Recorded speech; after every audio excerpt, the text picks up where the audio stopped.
അപ്പോൾ ഗൈസ് എല്ലാവർക്കും വീഡിയോയിലേക്ക് സ്വാഗതം. ഇന്നലെ നമ്മൾ നീന്തൽ പഠിച്ചതാണ് പറഞ്ഞത് ഗൈസ്. ഇന്ന് നമുക്ക് എന്ത് തുടരും എന്ന് ഞാൻ ആലോചിച്ചിരിക്കുമ്പോഴാണ് എൻ്റെ കമൻറ്റ് ബോക്സിൽ ഒരു കമൻറ്റ് വന്നത്. എടീ, നമ്മൾ മുല്ലപ്പൂ പൊട്ടിക്കാൻ വേണ്ടി പോയില്ലടി, ആ കഥ പറയടി എന്ന് പറഞ്ഞിട്ട് ഒരാൾ കമൻറ്റ് ഇട്ടിട്ടുണ്ടായിരുന്നു. അപ്പം തന്നെ ഏതായാലും ഇന്ന് അതുമ്മ പിടിക്കാം. മുല്ലപ്പൂ പൊട്ടിക്കാൻ പോയ കഥ ഗൈസ് പറഞ്ഞു കഴിഞ്ഞാൽ പറയാണ്ടിരിക്കാൻ നല്ലത്. അമ്മാതിരി രസാട്ടോ. മുല്ലപ്പൂ ഭ്രാന്തത്തിയെന്ന് ഞാൻ ആദ്യമേ ഞാൻ പറഞ്ഞിട്ടുണ്ടായിരുന്നല്ലോ. മുല്ലപ്പൂ പൊട്ടിക്കാൻ വേണ്ടിയിട്ട് ഞങ്ങൾ കുറച്ച് ഗ്യാങ്ങുണ്ട്. ഞങ്ങളെല്ലാ ഗ്യാങ്ങും കൂടിയിട്ട് അന്നത്തെ ദിവസം ഒരുമിച്ച് പ്ലാൻ ചെയ്യും. കാരണം നേരത്തെ നീച്ചിട്ട് പോകാൻ എവിടെ ചാൻസ് വെച്ചെങ്കിൽ അവിടെ നിൽക്കും കേട്ടോ. ഒരുത്തിയുടെ ഉമ്മയുടെ വീട്ടിൽ വന്ന് നിൽക്കും, ഒരുത്തി ഇപ്പയുടെ വീട്ടിലും വന്ന് നിൽക്കും. അങ്ങനെ അവർ അവിടെ നിൽക്കും, ഞാൻ ഇൻ്റോടി ഉണ്ടാവും. അങ്ങനെ ഞാൻ നേരത്തെ നീക്കും, എന്നിട്ട് ഞാൻ അവരെ പോയിട്ട് വിളിക്കും. അങ്ങനെ ഞങ്ങളെല്ലാവരും കൂടിയിട്ട് അധികം നേരം കൊടുത്തിട്ടൊന്നും ഉണ്ടാവില്ല ഗൈസ്. മുല്ലപ്പൂവിൻ്റെ ഭ്രാന്തത്തികളാണ് എല്ലാവരും. അങ്ങനെ ഞങ്ങൾ എല്ലാവരും വരും കൂടിയിട്ട് പോകും. പോയി അങ്ങോട്ട് നടന്നു പോകണം കേട്ടോ. ദൂരെയാണ്, പാടത്ത് കൂടെ ഒക്കെ പോകണം ഇരുട്ടത്ത്. അങ്ങനെ പാടത്ത് കൂടെ ഒക്കെ നടന്ന് പോയിട്ട് പകുതി എത്തി വെക്കുമ്പോൾ ഒരു കൂട്ടുകാരിയുണ്ട്. അവൾക്ക് എനിക്ക് പേടിയാകാണ് പറയിട്ട് അവൾ ഇങ്ങനെ നടന്നുകൊണ്ടടി വേഗം വായോ പറഞ്ഞിട്ട് അതിനൊക്കെ ഭയങ്കര ധൈര്യം കേട്ടോ.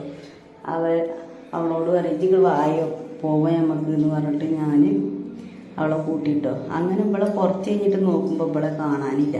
അപ്പോൾ എവിടെ ഇപ്പോൾ പഠിച്ചവന് എവിടെ പോയി വെച്ച് നോക്കുമ്പോൾ റജിയെ ഇങ്ങോട്ട് വായടി ഇങ്ങോട്ട് നോക്കി നോക്ക്, മുത്തശ്ശി എണ്ണ ചവിട്ടിയിട്ട് വീണിക്കണെന്ന് പറഞ്ഞിട്ട് ഇപ്പോൾ മുത്തശ്ശി എണ്ണ ചവിട്ടിയത് വീണത് നോക്കാൻ നിൽക്കുക. അപ്പം ഞാൻ മുന്നോട്ട് വാടി തെച്ചാൽ മുത്തശ്ശി എണ്ണ ചവിട്ടിയത് നോക്കി നിന്ന് കഴിഞ്ഞാൽ ശരിയാവില്ല. അവർ ഈ നേരത്തെ എവിടെ നിങ്ങൾ വരുന്നെന്ന് ചോദിക്കൂലേ.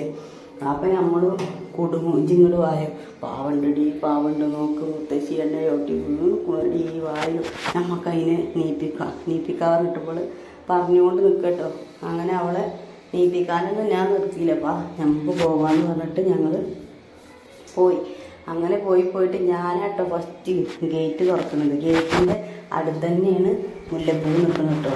ഞാൻ മുല്ലപ്പൂ പൊട്ടിക്കാൻ വേണ്ടിയിട്ട് കൈ ഇങ്ങനെ അങ്ങോട്ട് കൊണ്ടതിലും ഗേസ് ഒരു പാമ്പ് അവിടെ ഇട്ട് ഞങ്ങൾ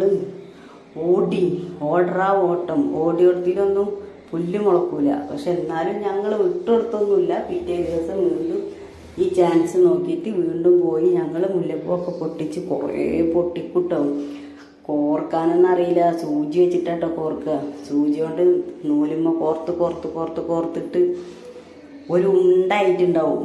ഫസ്റ്റ് വെക്കുമ്പോൾ അങ്ങനെ നീളനുണ്ടാവും. അത് പിന്നെ തലയിൽ വെച്ചിട്ട് രണ്ടാട്ടൊക്കെ ഇങ്ങനെ മുല്ലപ്പൂവൊക്കെ വെച്ചിട്ട് രണ്ടാട്ടലൊക്കെ ആട്ടി കഴിഞ്ഞാൽ ആ കോർത്ത പൂവുകളൊക്കെ ഒരു ഭാഗത്തേക്ക് ഇങ്ങോട്ട് ഉണ്ട കുത്തിയിട്ട് ഒരു ഭാഗത്തേക്ക് മാത്രമായിട്ട് തൂങ്ങി നിൽക്കുന്നുണ്ടാവും. ഒരാൾക്ക് കൊടുക്കില്ല. അതങ്ങോട്ട് പൊട്ടിച്ച് കൊടുന്നിട്ട് ഇങ്ങനെ നിരത്തിയിടും. എന്താ മണം ഉണ്ടാവുക ഇഷ്ടം, അടിപൊളി മണലേക്കാരും. അങ്ങനെ മുല്ലപ്പൂവൊക്കെ വെച്ച് ആട്ടി ഞങ്ങൾ നടക്കും. കുറച്ച് കഴിഞ്ഞാൽ അത് വാടും. പക്ഷെ ഇത് വാടും തൂരക്കിടും എന്നുള്ളതൊന്നുമില്ലേ. ഒരു ബോധമില്ല, തന്തല്ലാത്ത ഓരോ പ്രായത്തിൽ ഓരോ പൊട്ടത്തരങ്ങളൊക്കെ ചെയ്തു കൂട്ടുന്നതാണ് അത്. പിന്നെ അവളെങ്ങനെ ചിട്ടാ എല്ലാവർക്കും പരസഹായിയാണ് കേട്ടോ. ഞാനും മോശമൊന്നുമില്ല എന്നാലും. പക്ഷെ ഈക്കാണ് ഇബിലിസത്തിനും കുരുത്തക്കിടും കൂടുതൽ. അവർക്ക് അതൊന്നുമില്ല. അവളെ കേൾക്കുണ്ടാണാവോ ഇതൊക്കെ. ഓളമ്മ കേട്ട് കഴിഞ്ഞാൽ മോത പൊളിക്കും. ഞങ്ങൾക്ക് ഇതൊക്കെ ആയിരുന്നില്ലടി പണിയെന്ന് പറഞ്ഞു. പക്ഷേ ഈ മുല്ലപ്പൂവ് കക്കാൻ പോണ വീട്ടിലത്തെ ഉടമസ്ഥന്മാർ കേട്ടിട്ടുണ്ടെങ്കിൽ എന്തായിരിക്കും.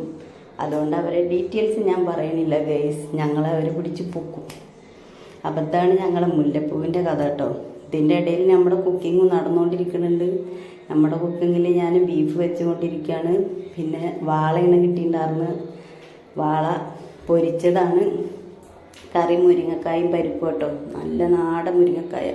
അപ്പം ഞാൻ അടുത്ത വീഡിയോയിൽ വരാം കേട്ടോ.